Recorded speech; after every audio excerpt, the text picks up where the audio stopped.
Timer on just to keep myself honest and on time. I just started the recording, so I just want to again say that this is Regina Fitzpatrick from the New Jersey State Library, who was joining us tonight to share her expertise. And there we go. Now I'll shut up. Thank you so much, Sydney. Hi, everybody. My name is Regina. I'm the Genealogy Librarian from the New Jersey State Library. And tonight, what we're going to be discussing is how to do your genealogy from home. This is a topic that I know has become really important to a lot of people during the pandemic. And now that we've gotten used to doing more and more stuff from home, genealogy and having access to digital content from home is something really convenient that's desirable for a lot of us, particularly when we live at kind of an unreasonable travel distance from where our ancestors were. So we are going to review some of those resources. But to start, here's what I want to accomplish tonight. Although we're going to be focusing on stuff we can do from home, I do want to talk a little bit about the importance of in-person research. I want to talk about a basic strategy for starting location resource on any place. I really want to spend a lot of our time tonight going online and doing some demos of resources. And I want to make sure that we have plenty of time at the end for any of your questions, comments, or suggestions. So with that, let's dive in. So before we get into the online stuff, I want to talk about in-person research. And the main reason that I want to talk about this is that I am an expert on New Jersey state level research. In New Jersey, unfortunately, many of our records are not digitized online.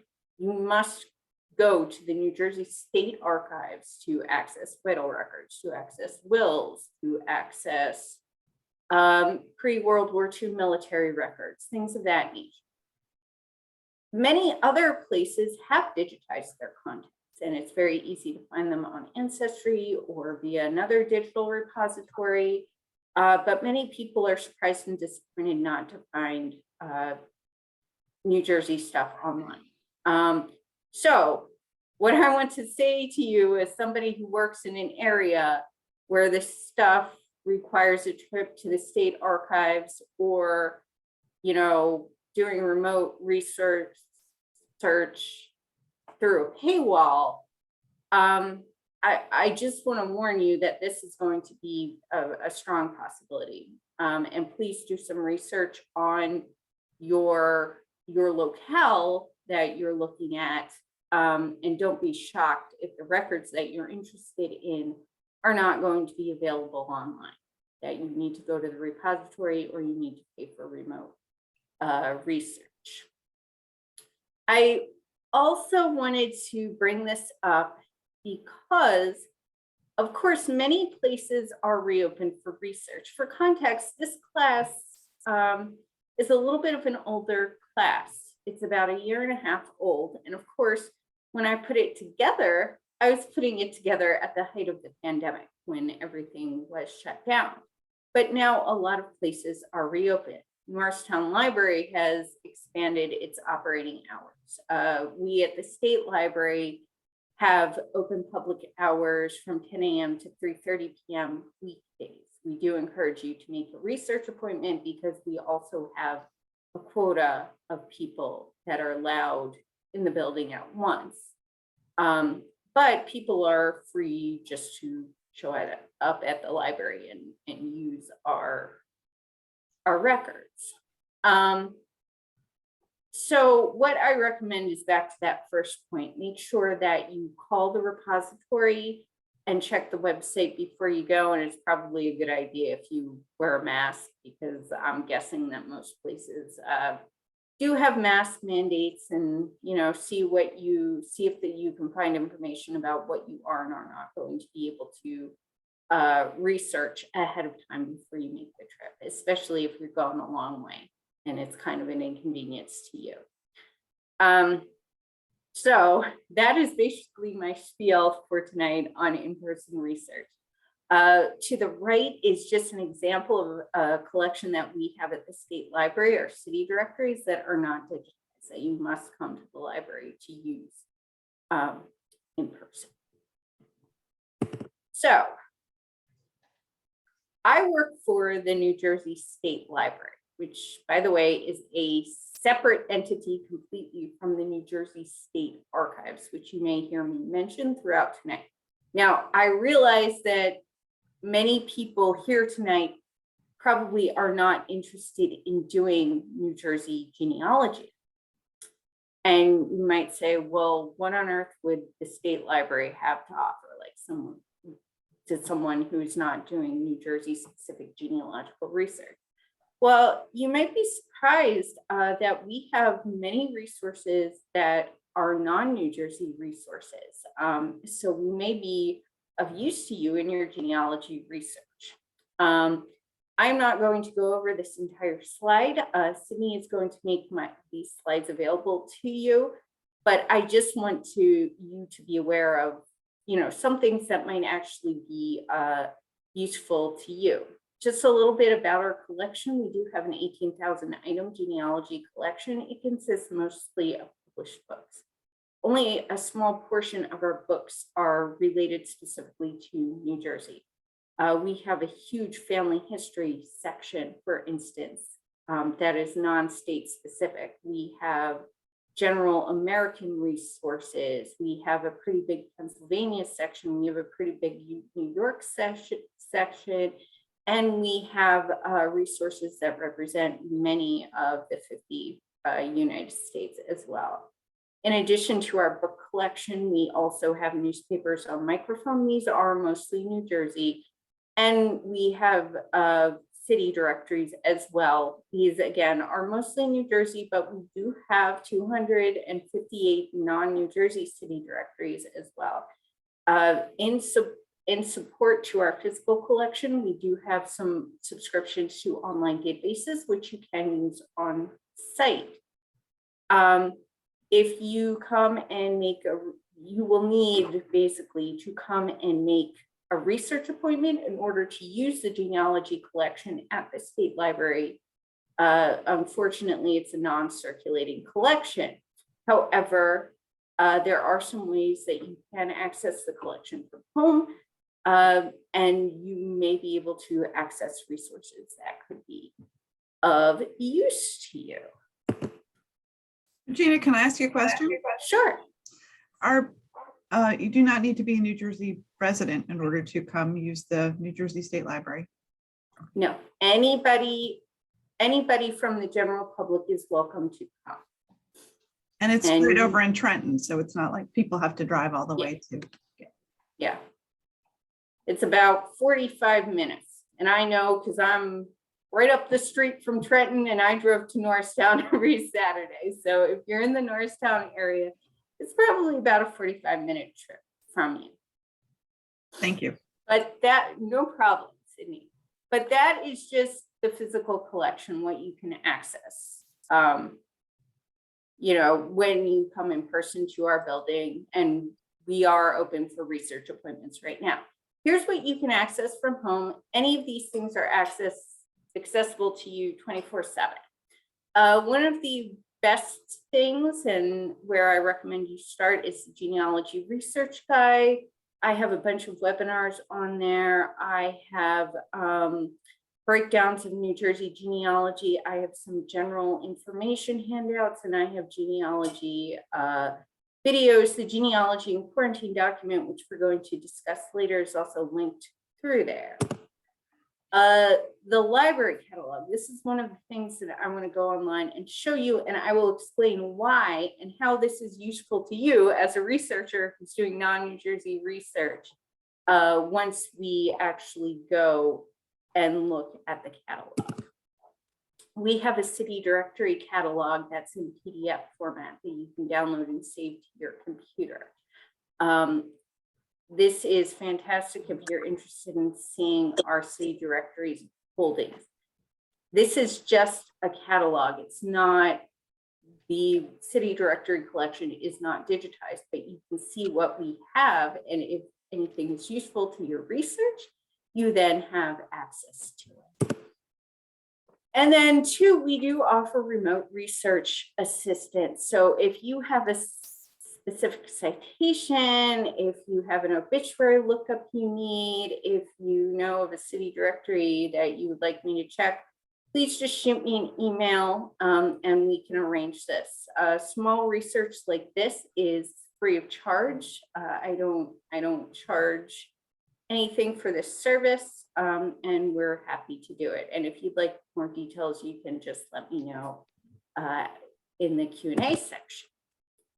One of the things that I mentioned that was available through the Genealogy Research Guide were the genealogy information videos. I'm mentioning these specifically because a lot of the demos in fact, all of the demos we're going to be doing tonight, I've made into these videos, and these are short, they're less than half an hour long. So if I go a little bit too fast tonight during a demo and you'd like a repeat or a more thorough explanation or something, I highly recommend checking out the genealogy information videos. There are some of the videos that are very New Jersey specific, but many of them, including the family search demo, the ancestry demo, and the catalog search, are not specific. I also have a video on city directories and why they're so useful. And I use examples from New Jersey city directories, but many city directories are structured kind of the same way. So you can apply what I say in the video to any city directory collection that you encounter. And then the final New Jersey State Library resource I just wanted to make you aware of that might be useful to your research. And again, other than the physical collection, everything that we've gone over, you have 24/7 free access to. The genealogy and quarantine document is the sister document to this presentation. This class used to be called the Genealogy and Quarantine class because, of course, we were in the middle of a lockdown when I created it and everything was pretty much closed. But now, even though things have changed, I've continued to keep the document up to date, and it's filled with links. Basically, I tried to go through and find as many digital repositories or online indexes to collections that I could and put them in one place for you. The document is largely regional, so it focuses on New York, New Jersey, Pennsylvania, Maryland, and Delaware resources. I may have some Washington, D.C. stuff on there too. I can't remember. I know there are federal United States resources in that document as well. In addition to all of that, I have tried to keep kind of a general listing of free online classes. They're mostly through the state library. We do have a free programming series that anybody is welcome to attend. And local volunteer opportunities as well. And if anybody has any suggestions for additions to the genealogy and quarantine document, I'm very happy to have them. Just shoot me an email. So the final thing that I want to review before we go online is how to approach genealogy research by location. So you know that your ancestor is tied to a specific place. It makes sense to search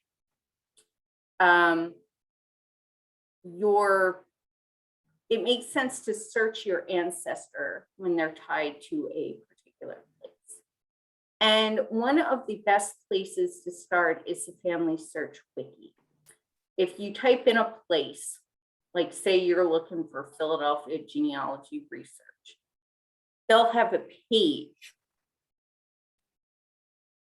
And I'm sorry, I'm just stopping my timer because it went off. So the Family Search Wiki will have a page on a particular place, and it will break down where you can find information. So it's a really fantastic resource, and I really like it. It's maintained by a local expert, and it gives you a lot of information in one place. The information it provides is in both repositories and what's available online. When I'm doing location-based research, I use what I call the pebble approach. So think about if you drop a pebble into a puddle of water, what happens? You have the ripples, and they start really small, and then they get bigger and bigger and bigger. The smallest, tightest ripple closest to the pebble is going to be a highly specific and targeted search. So for example, you know your great-great-grandfather lived in Philadelphia. He was a Quaker and he was a blacksmith, and he died in 1901. You could put all of that information into a very specific search. And then you could see, based on the search results, what kind of useful information you get back. Once you've exhausted the research sources in that ripple, you go back to your search and you make it broader and less specific. This could mean, if we're going by the Philadelphia example, moving from Philadelphia to Pennsylvania. It could mean eliminating his year of death. And it could mean eliminating his profession as well. See what you can find from that, and then go broader from there and there and there and there. And that is how I generally use the pebble approach. The one specific suggestion that I have for foreign genealogy, so not United States genealogy, I find the pebble approach works really well for US genealogy, but for foreign genealogy, particularly when it's a foreign language that you don't speak or read, the first thing I would do is, rather than, well, I would still check the Family Search Wiki, but in tandem with that, because I know right off the bat, I don't speak any language other than English, I'm going to need help. So I'm going to look for a US Heritage Society, and especially one with members who might speak the language, and one who may have already done research in the country that I'm interested in, or may be able to connect me to a local expert who can advise the best way to go about doing research in that particular area. So I'm going to, when we get to the Q&A portion, I'm going to put this screen up. It has my contact information on it. But for now, I do want to go into the demo. So first two demos that I want to do is I very quickly want to talk about that subject keyword search in the state library catalog and explain to you again why that is important. Then I want just to very quickly show you the genealogy and quarantine document. It's up on Google Drive. Again, it's one of those things that's linked. It's available to you freely 24/7. And then we're going to do some more in-depth work on family search and ancestry library. So let me minimize this. And everybody can still see my screen, correct? Okay, wonderful. Okay. So this is the State Library's homepage. You can see our web address is www.njstatelib.org. If you Google New Jersey State Library as well, that will bring up our website. Right from our homepage at the bottom of the screen, you can see you can search the catalog. You need to click on this second tab, the NJSL catalog tab. But within this, what we are going to do is we're going to select subject keyword search. So let me explain to you how this in particular is going to be useful to you. Remember, the State Library Catalog is available to you 24/7 and it's completely free. Our catalogers very kindly, and this started years and years ago, went through the indexes of the genealogy books, and they indexed every single surname. So you can use our catalog to build a book list of all of your family surnames that we may potentially have in our collection. Many genealogy books were published pre-1925, which is pre-US copyright law. So when you do a subject keyword search, you can get a listing of all of the books that we may have that include a particular surname. You have the ability to search, to sort our books by publication date. You can find the ones that were published pre-1925, and then you can copy and paste the title into Google and see if you can find a copy digitized online somewhere.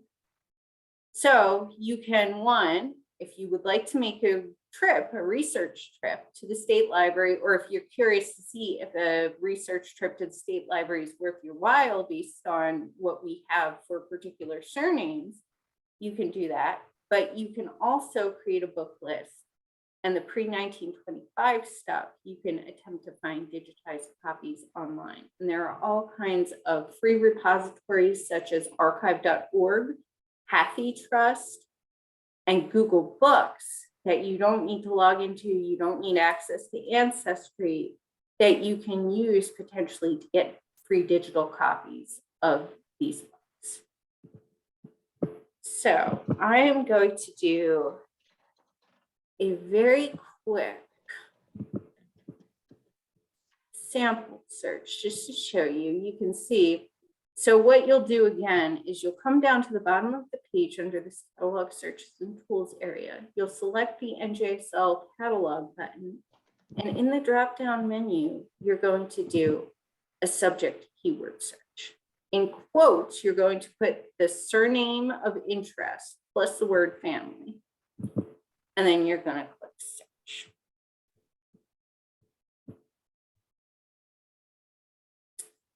And then what you can do, if you go into the sort by, you can do by publication date. And you can see the publication date is here. The newest will be first. So we will probably need to go to, oops. Hate it when it does this. Next page, there we go. And we can see that this particular work is published in 1922. So I'm going to go in here. Oops.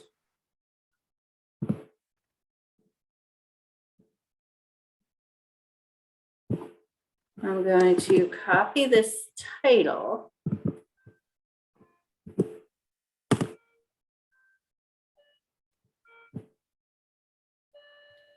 Let me see. There we go. And then you'll see on archive.org, I can get a digital copy of it. In archive.org, I'm also able to search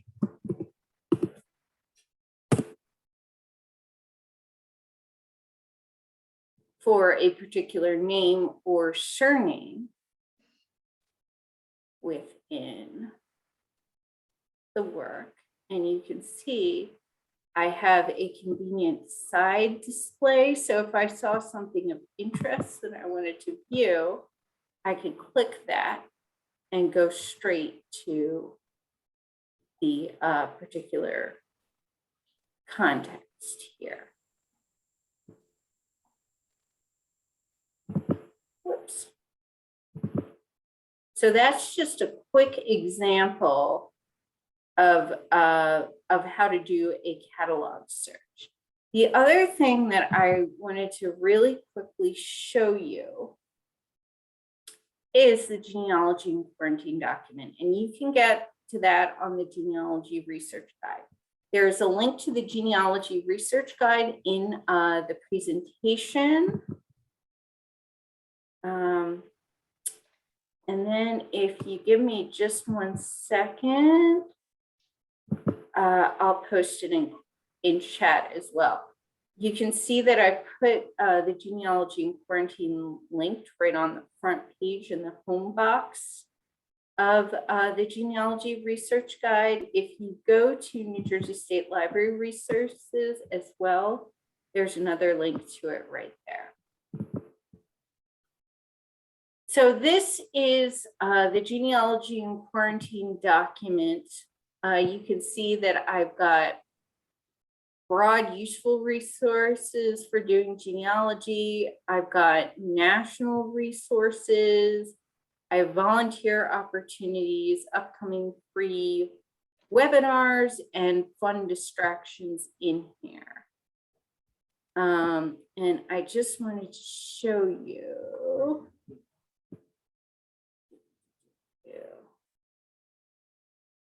What I have for non-New Jersey resources, and it's quite extensive. So I have national resources. I have resources for Delaware, Maryland, New York, Pennsylvania. And you will see on here, under Montgomery County genealogy resources, I linked to a genealogy page that I did a few years ago for Norristown Library here. So that is up on Norristown Library's website as well. And I also have links to the Historical Society of Montgomery County and Montgomery County Archival Record Retrieval, in addition to that resource. The genealogy and quarantine document, as I said, is a living document, so I'm constantly updating it. We go to webinars. You can see that I have upcoming webinars that we're going to be having at the State Library. Again, these are all free of charge and anyone is welcome to attend them. And I have some non-New Jersey State Library webinars as well. So if any, and again, I'm always open to suggestions. If you have anything you'd like to see added to the genealogy and quarantine document, please send me an email and I'm happy to do that. All right. Oops. Just 1 second. I'm going to copy this so that I can post it in chat in a few minutes. But one of the major resources that I really want to share with you is FamilySearch.org. For those of you who are not familiar with Family Search, it's a free website and you can use it, but you do have to create a free account with your email in order to use it. Excuse me, I could feel my throat going a little bit, so I just needed a sip of something. Now, Family Search is the genealogical branch of the Church of Jesus Christ of Latter-day Saints, aka the Mormons. And they have taken great pains in the last few years to go completely digital. They used to, for those of you who are familiar with family history centers, they're discontinuing many of those. Rather than having their microfilm rental service, they've discontinued that, and they're trying to digitize as many of their records as possible and make them available via family search with some restrictions. There are certain things that the original owners are not allowing them to share freely online, and they are making certain collections only available in the remaining family history centers or to church members specifically.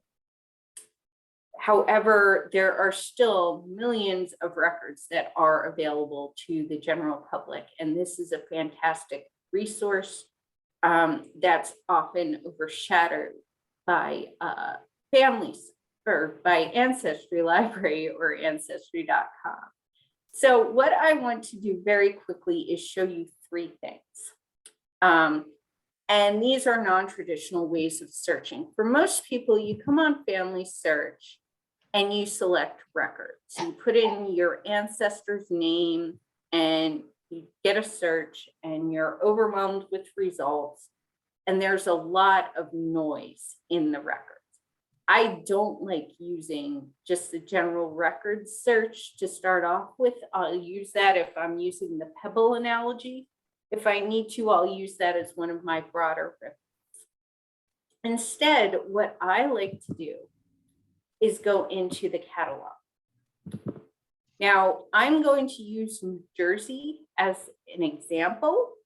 However, you could put in whatever you want here in terms of place. You could put in Philadelphia, you could put in California, you could put in Timbuktu, whatever you want, and it will return a listing of what they have for a particular area.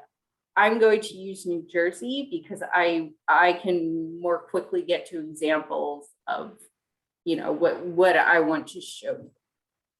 So I'm going to put in New Jersey under my place. I'm going to go to search. So what the Family Search catalog will bring up is a listing of things that are available both online and in the Family History Library collection that are not online. Anything that has the word indexes next to it generally means there's an online searchable collection associated with it. Although this one, I think I need to go to a later census. So let's do the 1895 census, because I know this particular collection is online. If the collection is online, you'll see that there is a link that you can click on. And this will take you to an individual search screen specific to this collection. This is why I like doing the catalog approach, because I get an individualized search screen that is specific to a particular collection, and that will majorly cut down on noise that you get from just doing a general basic search. So I know whatever I put in here, I'm going to get a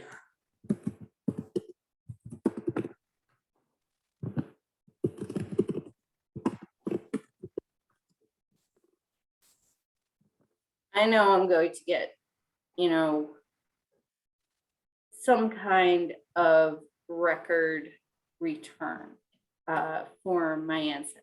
That will hopefully make it easier to identify. Let me see. Oh, good. And then as you can see here, it gives me a breakdown of the information that's presented in the record. I get all of the household and family members. And then if I want to, I can go in and I can have direct access to the page itself. And I can view and see the record. So I find this search tool particularly valuable. Whoops. Again, You're really just searching a smaller number of resources so that you can target your search better. yes, exactly. And that's what I highly recommend that people do, rather than doing a broad basic search. I think it makes your initial searching much easier. So again, this is using the catalog, the family search catalog, to search for a particular place. And it does not have to be New Jersey. Again, I just use New Jersey because I'm very familiar with those resources, and it's very easy for me to quickly find a good example to show you.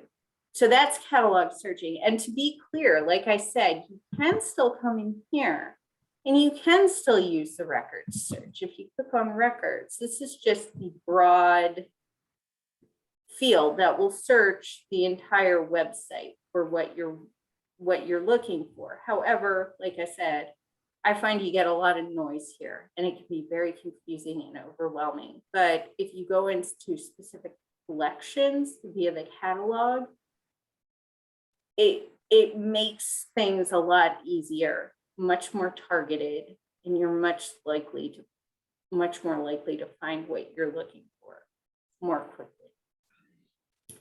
So that is one of the things that I wanted to show you.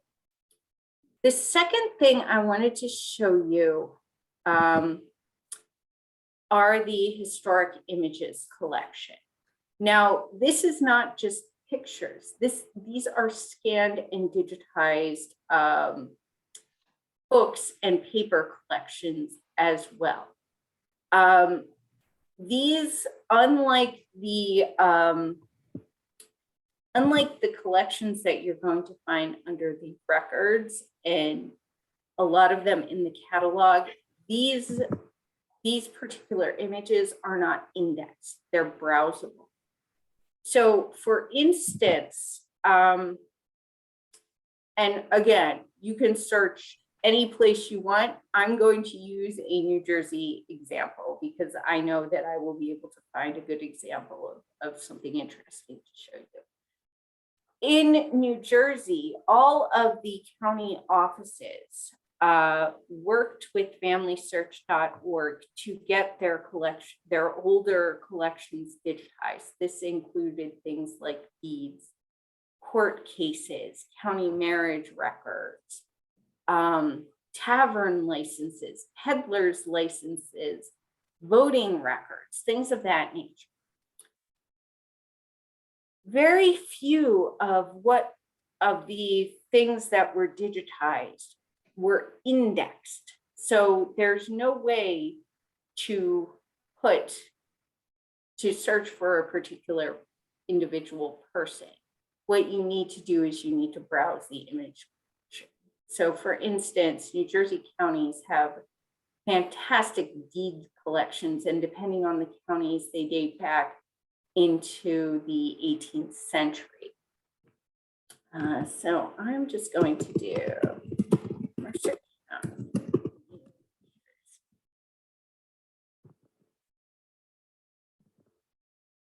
so that I can show you an example. Now,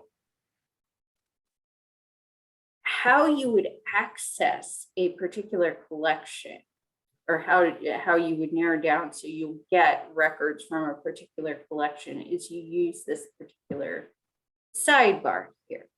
You can put a date range in there. If you are looking for things like county records, like examples, like deeds, court cases, wills, things of that nature, you're going to check under legal.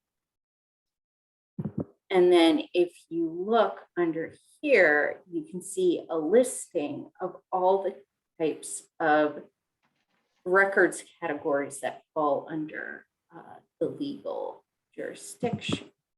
So for example, if I was interested in deeds, I would select deed indexes, deed records. I might look to see if there was anything else, like if they had a category Possibly land sale records might be of interest, land estate records, but to start with, I'm going to start with these two categories here. And then what I might do within this category is if I know I'm looking for a deed in a particular year range, I might put it in here as well. So if I'm 9, I'm going to update this. And then there we go. Oh, and look at this. And let's say that I was looking for deeds between 1838 and 1919, and this says it's an index. So presumably, if I checked this index, I could potentially find somebody's name and get a volume and page number that I need for a particular deed. And you'll see if we go into this, it's set up like a roll of microfilm. So you would scroll through this like you would a roll of microfilm to find your person of interest. This particular index has what we call a LUSC key, which means the index is grouped together by a certain group of vowels and consonants so that spelling variations are taken into account. So you would use the LUSC key, and we would zoom in to find what page your ancestor's name would be on. And then within that page, we could find a volume and page number for a deed of interest. Now, like I said, I use this as a specific example because I already know these items are on here. You might, so I don't want you to necessarily expect, oh, well, Family Search talked to every single county office in the United States and all of their deeds are going to be up here and digitized.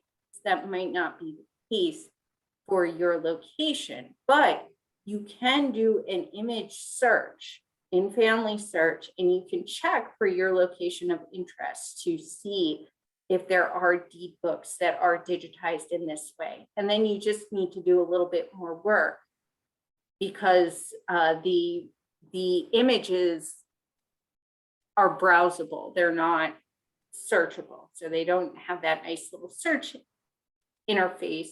You'll have to go through the records like you would a roll of micro. And again, I just want to remind everybody too, I know that I'm going over a whole lot here. If you have,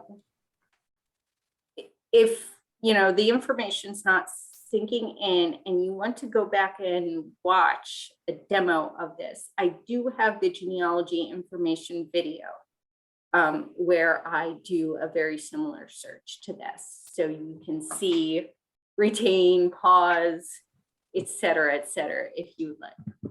And then I very quickly want to show you one more thing on familysearch.org. So I've shown you the catalog, how to get to those individual search interfaces for individual collections so you won't have as much noise.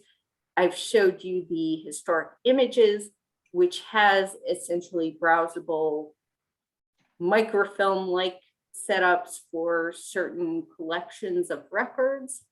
And then the final thing that I would like to show you is the Family Search Wiki. And there are two ways that you can access this. And I'm sorry, I'm not sure why this is being slow. You can go straight to the Family Search Wiki, or you can just do a Google search because their web crawler is really good. Let's see, pull it up.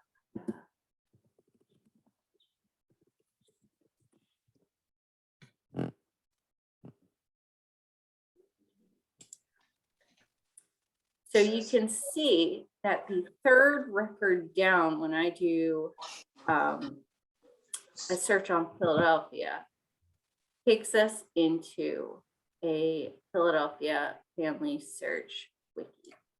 And again, like I said earlier, family search wikis are one of the very first places that I go when I'm looking for a new place. And the reason that I do this is because if I have absolutely no idea of what's available to me at a particular location, I need a good starting point. And this is a fantastic one. You can see that there is a massive breakdown of information of what we have available.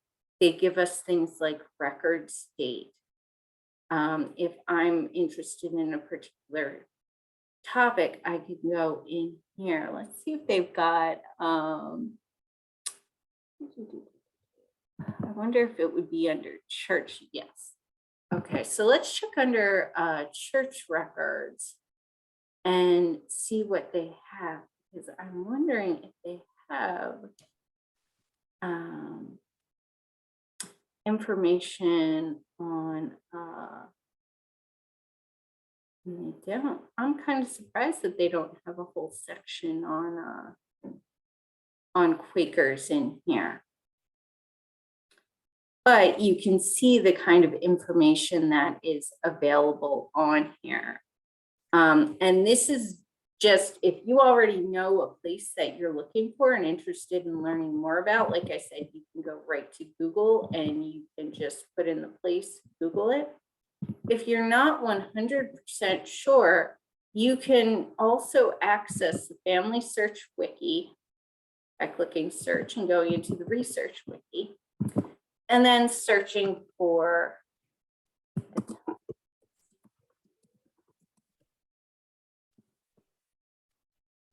Society of Friends. Let's see.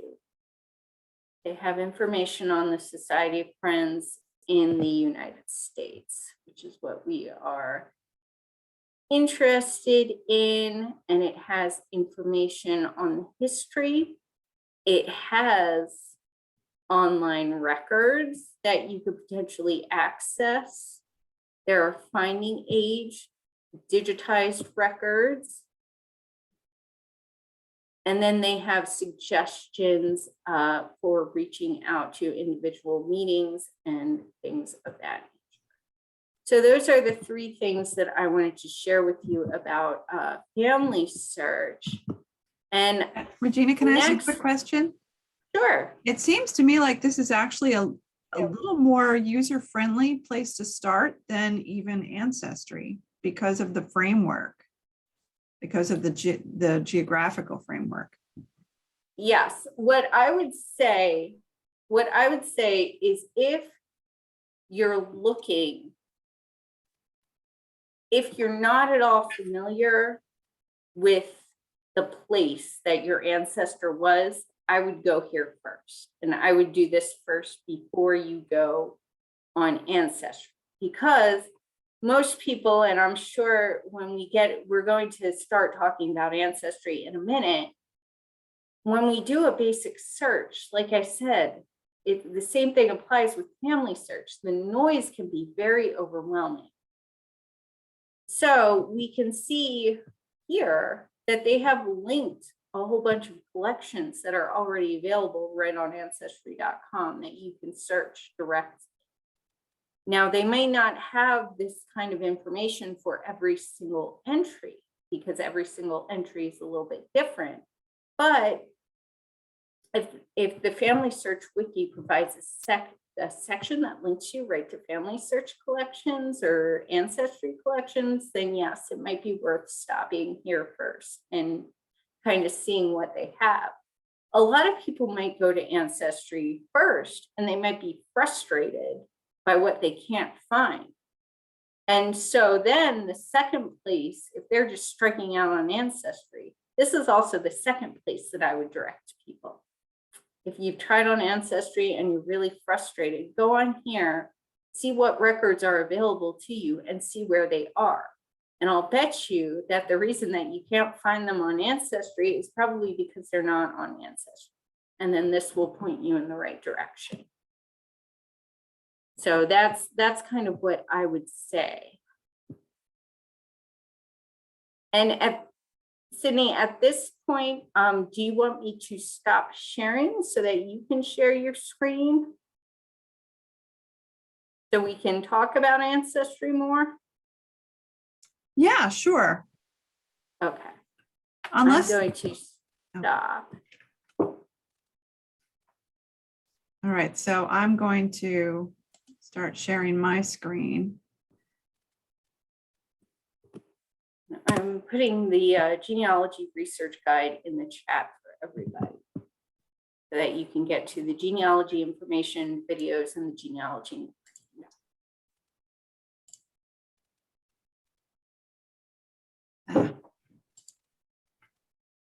All right, so can everyone see my screen? Yes. All right, so we have for the next few weeks, we still have available to us we have Ancestry available from home. You can use it from home with your library card. So to get there, you're going to go to our website and you're going to want, which is mnl.miclink.org. You're going to want to sign into your library account. This is the library account I'm using tonight. And then you'll put in your password and you log in. And then you're going to go to the search screen, and Ancestry is available in eSources. So that's how you can get to ancestry.com just using your library card for the next few weeks. Now they are discontinuing the availability of this to home users as of December 31st, 2021. After that, if you are still interested in using Ancestry, you can of course come to the library and use it free on any library computer. And I'm sure it's the same at Regina's library as well. So Regina, is there a way you wanted me to do some searches? Did you want to go over the basic searches, or do you want to talk about specific targeted searches first, Sydney? Well, I think maybe we could ask for thumbs up or hands up from anyone if they've tried Ancestry. Has anyone tried Ancestry?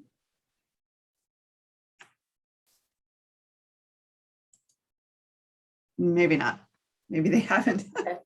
That's why Well, they're here. then what I would do, Sydney, is I have ancestry.com and I'm totally stuck at this point. Oh, okay. I actually find it kind of frustrating to search as well, which is why I found what Regina was just showing us to be so interesting. I searched for example, I tried to search for my grandfather, but it's unfortunately a rather common name. So I kind of knew he was born in around 1900. And I gave it like plus or minus 5 years because he was much older than my grandmother. And I know he was born in Tennessee. And yeah, I can't spell tonight.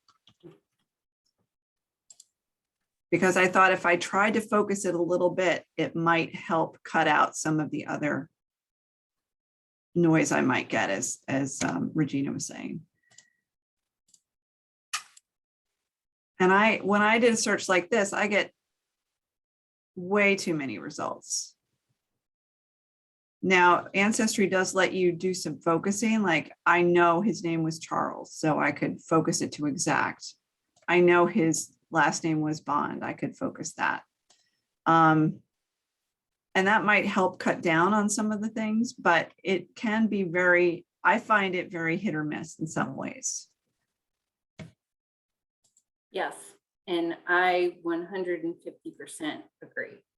So what you just searched, Sydney, I would consider that category in Ancestry. So we talked about the pebble approach and the ripples. So the smallest, tightest ripple that I would actually use is via the card catalog, the collection specific search screens. And actually, if you go back to the main screen, they have an example of these right on the front screen, the individual US Census records. So for example, if you click, so it's right to the right of the image of the lady's by the bookmobile. So right up there where you see the US Census records. So for instance, Right. if you click the 1940, that is only going to search 1940 United States Census record. And if that's what you know you're specifically looking for, Mhm.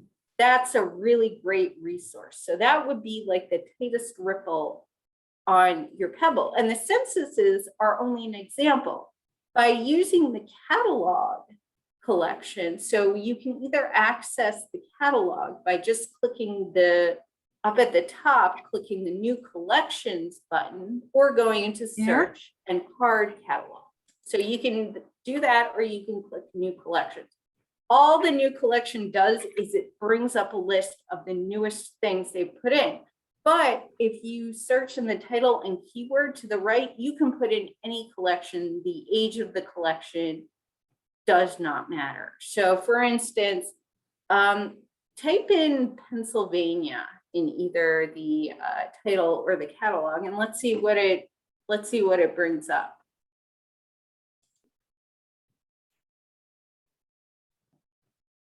So we can see, like, for instance, if we knew that we were looking for a kid who was born in, 1910 in Norristown, we might want to click on that birth certificate, and we might want to do a search for that little kid Mhm. and see what we could find, because we know that that's specifically what we are after. I really like using these categories because it cuts way, way, way down on noise. And there are certain collections on Ancestry that I find in general are highly useful. Those include the censuses. I really like the Social Security Death Index, especially if you're doing 20th century obituary research, because the Social Security Death Index usually gives you at least a month and year of death, if not an exact death date. And then you can go and find the obituary a lot more easily. Many states, including Pennsylvania, do have published death certificates, birth certificates, or marriage certificates available. They're digital collections, so you can see the actual certificate. Even if they don't have the actual certificate, they may have an online index like New Jersey does, where you can get the certificate number and then write to the state archives or the Department of Health, depending on the year, and say, here is the actual certificate that I want. Here is the month and year of death. Here is the person's name. Here is the index page. So I know that you have this and you can't tell me that you don't. So I find that highly useful, even if it's just an index and it's not a digital collection. So these items are the tightest ripple. And if you do a search in here, it's only going to show records from that specific collection. So you're going to find exactly what you're looking for, which is really great. Now, say you wanted to go a little bit broader. You've exhausted this particular ripple. Then what I would do, Sydney, is what you did initially, go into the search and select those broader categories. Well, you can actually, I see that you can narrow it down to a couple categories too, which is pretty handy. There are several. Mhm. So example, you're looking for the vital records, you would select those birth, marriages, and death. And we saw what we could do in there. Immigration, travel, military, and I believe too, on the homepage, if you scroll down to the bottom, I think they have several categories at the bottom here as well. So they have even more things that you can specifically select. So I would say after you've exhausted the highly specific collections in the card catalog, and I really like those because they eliminate the family trees. Do not trust those family trees. They are not accurate and they will lead you on wild goose chases. Okay. Don't trust them. And then the big ripple, you click begin searching. And that takes you to the general. So there's a green button that I think a lot of people will be attracted to, where it just takes you to this. You can see there are very few categories here that you can go into. However, you have this nice little blue option that says show more options. And so rather than just filling in this basic stuff, I would click show more options for the search and expand the search out. So you know what you're looking for. So it's like doing an advanced search, a little bit more of an advanced search. Yes, exactly. And then you can fill in as much information. And I never use just these top categories. And then I can eliminate those things that I hate, the family trees, because every time somebody writes to me and says, well, I found this on Ancestry, I go in, I look at the family tree. It's combined two people into one. It takes me on some bogus wild goose chase. It links me to documents that don't have the information that it says they've had. And I don't like seeing those in my search results. When I'm doing genealogy research, I rely very heavily on primary documents. So those are things like the actual record, a birth, marriage, or death certificate, a census record, a letter, a military record, a deed, the actual records. Those are going to have authoritative biographical information on an individual who we don't know. And by going into the catalog or by using those records categories, so the height and the mid ripple on here, that's what you're going to get. You're going to be searching the actual record. But if you go in here and you don't realize that, you have that family tree checked, or you have the stories and publications checked, that might still be useful because it could be a secondary resource, like a scanned, digitized, published book that could help you. But that's still not as accurate. Right, you just need to be aware. Is going to be. So take whatever information is on a family tree. Oh, and by the way, just to warn you, Family Search also has family trees, and you should not trust them. Okay. Don't trust them. Regina, we should probably open up to questions soon so that we have time to get everybody in. Absolutely. But those were the basic things I wanted you to see on Ancestry. Like Sydney said, Ancestry Library, if you do decide you want to come to the state library and make a research appointment with us, we do have an Ancestry Library subscription, and you can access it on our public research computers, and it's going to be available at Norristown Library. Yep, I would say everybody go ahead and play with it as much as you can in the next couple of weeks, get some questions answered, and then feel free to come to the library to do a little bit more research with it after that, because it still will be free on our library computers after that. All right, I think I'm going to stop sharing my screen so that we can bring everybody up if they want. You can certainly ask questions in the chat if you'd rather, or you can oh, that's right. There we go. I'm going to just share my slides so that you have my contact information. And Regina has given me permission to share her slide presentation with you. So you will have all the links that are in these slides. So that'll be really helpful because I learned a lot tonight. So I know that there's a lot that I want to play with based on the links that you provided. And I'm sure everybody else does too. Does anybody have any questions for Regina while we have her here?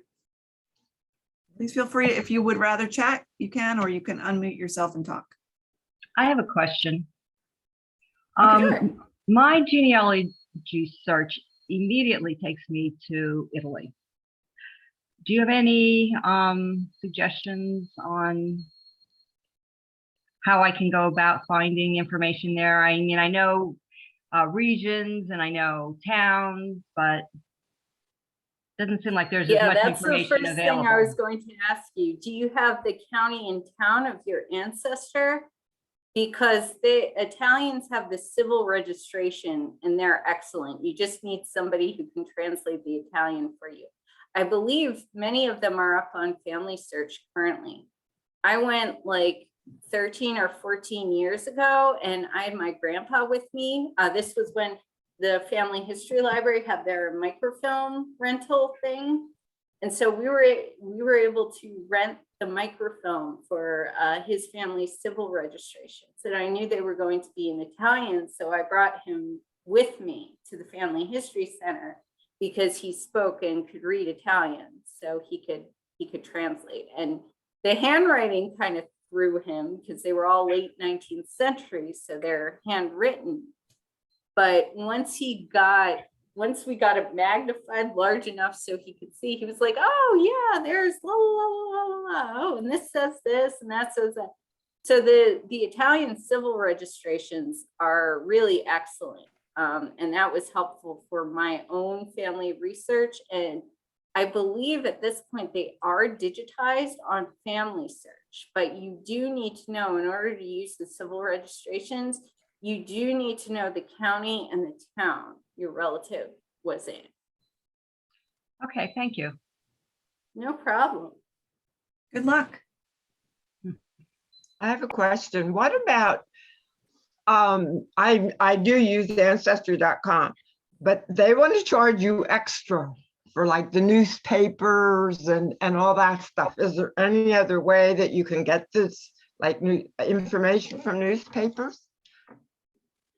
You can check with the local public library of where you're looking. This is again that thing where it's probably not going to be digitized. It's probably going to be a physical collection, and there's probably going to be some kind of paywall. But going through the local public library, they'll probably have, the local newspaper, and they can do obituary research or sports research. Like I know, for example, us at the state library, we do get a lot of people who are doing obituary research, but we also get a lot of high school and college athletes who are looking for articles about themselves or a relative who played on a particular team. And that's one of our most frequent questions. And as long as they can provide us with an exact or approximate date, like within 10 to 15 days, we're happy to look that up. And this is one of the things where every place has kind of a different policy. Now, in terms of commercial access, a lot of these online newspaper subscription databases, like for instance, I think Norristown has a Newsbank subscription. Yeah, and we at the state library. The state library has one that you should be able to access with your card, but definitely we do too. We let me get back to our website, which is do you want me here. to stop sharing so you can demonstrate, Sydney? Sure. Okay. Let's see. Oh, okay. There's let me try and oh no. I lost it. I'm gonna get it up. All right. So while you're looking for Newsbank, Sydney, yeah, can I just very quickly please finish my thought before I lose it?